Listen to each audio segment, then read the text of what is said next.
যুক্তরাজ্যের গ্রেটার ম্যানচেস্টারের বাসিন্দা হানা কক্স। ৪১ বছর বয়সী এই নারী বাবার স্মরণে দক্ষিণ এশিয়ার কয়েকটি দেশে টানা ১০০ দিনে ১০০টি ম্যারাথন দৌড়েছেন। বাবার জন্মভূমি ভারত ঘুরে দেখার ইচ্ছা থেকেই শুরু হয় তার এই যাত্রা।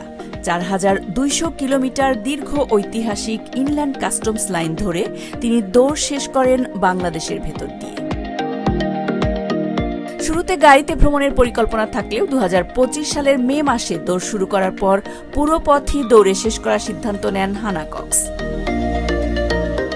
শারীরিক নানা চ্যালেঞ্জ, স্কোলিওসিস, অটোইমিউন রোগ, এমনকি তীব্র গ্যাস্ট্রোএন্টেরাইটিসে ভুগেও তিনি থামেননি। শেষ ৩ দিন ভয়াবহ যন্ত্রণার মধ্যেও দৌড় চালিয়ে যান।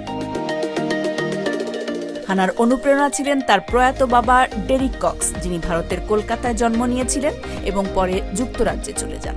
এই দৌড়ের মাধ্যমে হানা শুধু পারিবারিক ইতিহাসের সঙ্গে সংযোগ খুঁজে পাননি, বরং পরিবেশ সংস্থার জন্য সংগ্রহ করেছেন ৭৫,০০০ পাউন্ডেরও বেশি তহবিল।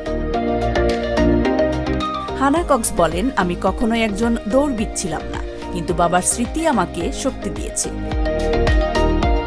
Politika news, London.